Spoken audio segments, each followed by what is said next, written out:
8월 18일 월요일, 오늘 10% 이상 급등한 종목과 그 이유에 대해서 알아보겠습니다. 오늘 장은 오후 4시 키움증권 기준으로 코스피 지수는 1.50% 하락한 3177.28포인트로 마감했습니다. 외국인은 매도, 기관은 매수로 임한 가운데 개인은 매수로 대응했네요. 오늘 코스피 거래 대금은 8조 원입니다. 한편 코스닥 지수는 2.11% 하락한 798.05포인트로 마감했습니다. 외국인과 기관은 매도로 임한 가운데 개인은 매수로 대응했네요. 오늘 코스닥 거래 대금은 4조 원입니다. 그럼 본격적으로 오늘의 급등 종목들을 살펴볼게요. 오늘 10% 이상 급등한 종목은 총 22종목으로 코스피에서는 4종목, 코스닥에서는 18종목이 나왔습니다. 이 중 상한가 종목은 푸드웰, 유로, 정원엔시스, G2G 바이오, 오로라 5종목이고요. 오늘 하한가 종목은 크레오 SG, 셀루메드 2종목이 있었습니다. 총 22개의 급등 종목들을 한데 모아서 테마별로 묶어보니 한 개 테마로 나눠볼 수 있었어요. 그 외 나머지는 개별 이슈로 오른 종목들인데요. 먼저 1번 실적을 발표하며 상승한 종목들을 보겠습니다.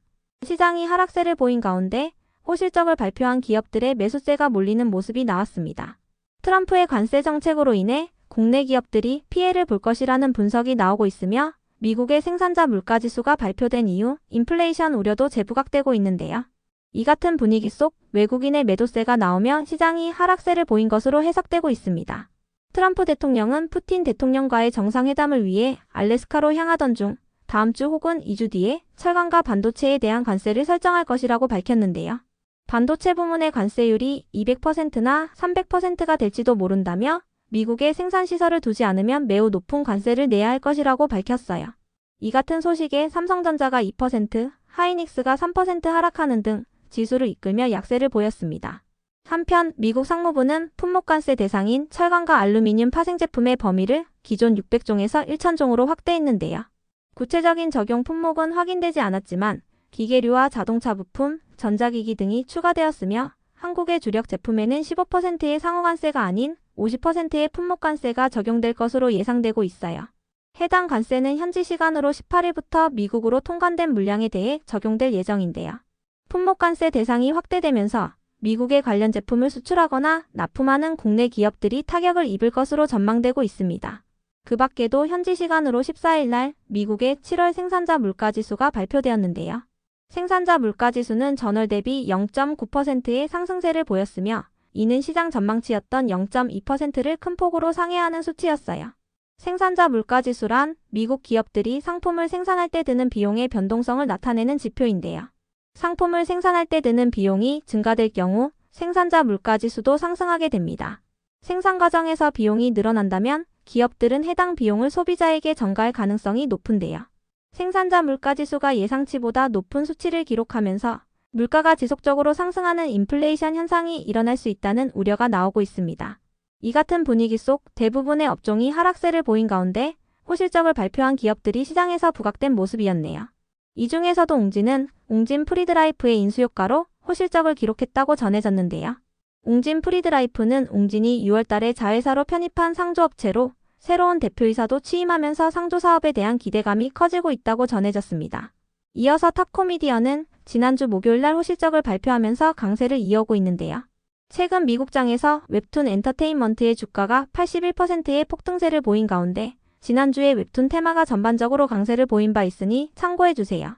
웹툰 엔터테인먼트는 네이버 웹툰의 모회사로 월트 디즈니와 파트너십을 맺었다는 소식이 전해지면서 강세를 보였습니다. 그 밖에도 서흥이 지난주 목요일날 호실적을 발표하며 강세를 이어오고 있습니다. 한편 케이프는 호실적 발표와 함께 조선기자재 기업으로 부각되며 강세를 보였는데요. 정부가 미국 워싱턴 DC에 마스가 프로젝트 업무를 전담할 사무실을 설치할 예정이라고 전해지면서 조선 및 조선기자재 기업들 일부가 상승세를 보였으니 참고해주세요. 마스가 프로젝트는 한미 간의 조선 협력을 위한 프로젝트인데요.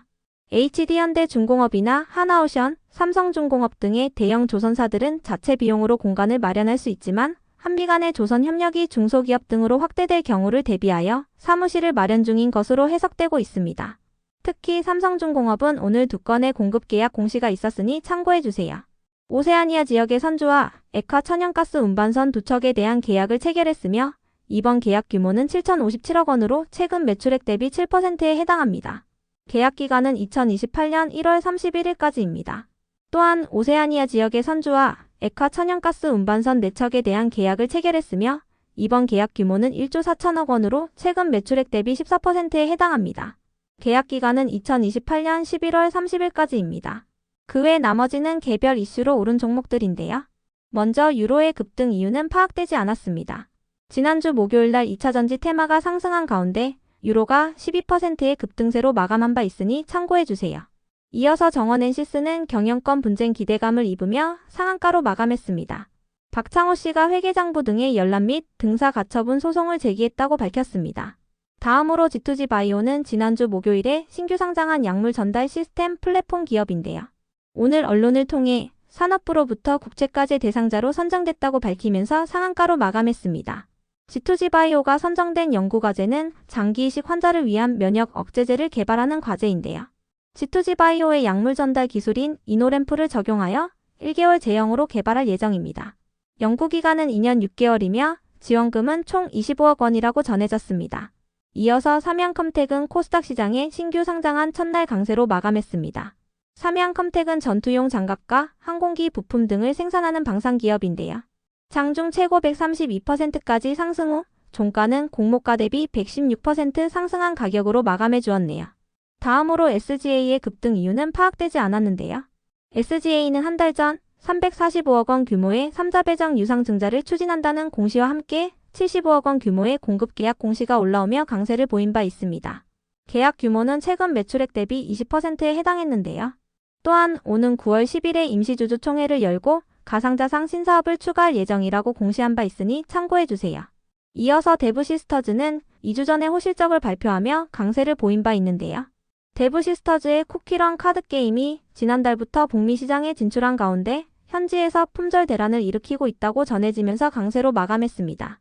출시하자마자 초도 물량이 완판되고 한 달 만에 취급 매장 수가 2배 이상 증가할 정도로 현지 플레이어들의 반응이 뜨겁다고 전해졌는데요.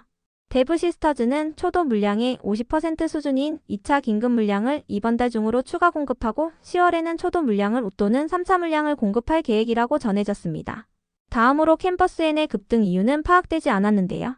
캠퍼스N은 최근 특별한 악재 없이 이틀 연속 하한가에 들어갔다가 며칠 뒤에는 상한가에 들어가는 등 강한 변동성을 보인 바 있습니다. 이로 인해 시장본부의 조회 공시 요구가 올라왔던 가운데 최근 최대 주주인 DB투자조합의 특별관계자인 나노캠텍의 지분 양도 계약이 체결되었다고 답변했었는데요. 이 같은 소식 속 지분 매각 기대감이 이어지며 강세를 보였다는 분석이 있었으니 참고해주세요. 이어서 비나텍은 지난주 목요일날 수소에너지 테마가 상승한 가운데 11%의 강세로 마감한 바 있는데요. DS투자증권의 리포트가 붙어주면서 오늘도 강세로 마감했습니다. DS투자증권은 2026년부터 비나텍의 미국 데이터 센터향 매출액이 본격적으로 발생할 것으로 전망된다며 해당 매출 규모가 300억 원으로 늘어날 전망이라고 밝혔는데요. 투자 의견은 매수로 신규 제시하고 목표 주가는 5만 원으로 제시했습니다. 비나텍의 오늘 정규장 종가는 36,950원입니다. 다음으로 팜스빌의 급등 이유는 파악되지 않았는데요. 팜스빌은 지난주에 실적 발표가 있었으니 참고해주세요. 전년 동기 대비 매출액은 18% 감소한 33억 원을 기록하고 영업이익은 흑자 전환한 8,854만 원을 기록했습니다. 이어서 DXVX는 자회사의 기술 이전 계약 소식이 전해지면서 강세를 보였습니다. DXVX의 자회사인 에빅스제는 언론을 통해 차세대 약물 전달 플랫폼 기술을 미국 바이오 기업에 기술 이전하는 계약을 체결했다고 밝혔는데요. 이번 계약 규모는 5천억 원 수준으로 해당 기업은 신약 개발 후보물질에 한하여 해당 기술을 적용할 예정이라고 전해졌습니다. 다만 DXVX는 지난주 목요일 장마감 후 환기 종목 지정 공시가 올라왔으니 참고해주세요. 반기 자본 잠식률이 50%를 초과하면서 환기 종목으로 지정되었습니다. 끝으로 오늘은 하한가를 간 종목도 2개가 있었는데요. 먼저 크레오SG는 지난주 목요일 장마감 후 반기 감사 의견 부적정 사실 확인 공시와 함께 환기 종목 지정 공시가 올라오며 오늘 하한가로 마감했습니다.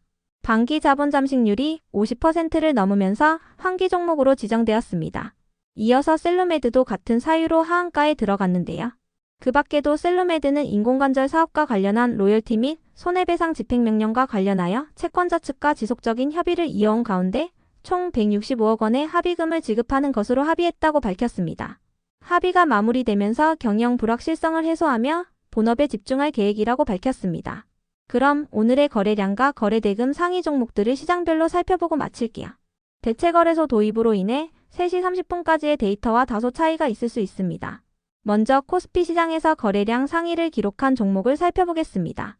1위가 형지엘리트, 2위는 삼성전자, 3위는 웅진, 4위는 삼성중공업, 5위는 동양철관, 6위는 HD현대인프라코어, 7위는 TP, 8위는 STX엔진, 9위는 HMM, 10위는 LG디스플레이입니다. 이 중 10% 이상 상승한 종목은 실적 발표가 있었던 웅진입니다.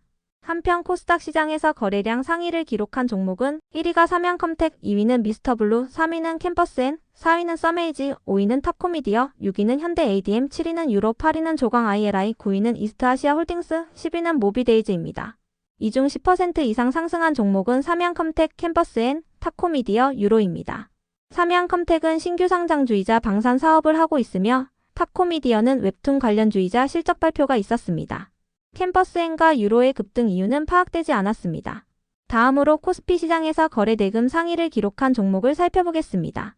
1위가 삼성전자, 2위는 하이닉스, 3위는 두산에너빌리티, 4위는 STX엔진, 5위는 한국전력, 6위는 하나에어로스페이스, 7위는 삼성중공업, 8위는 하나오션, 9위는 카카오, 10위는 KB금융입니다. 이 중 10% 이상 상승한 종목은 없었습니다.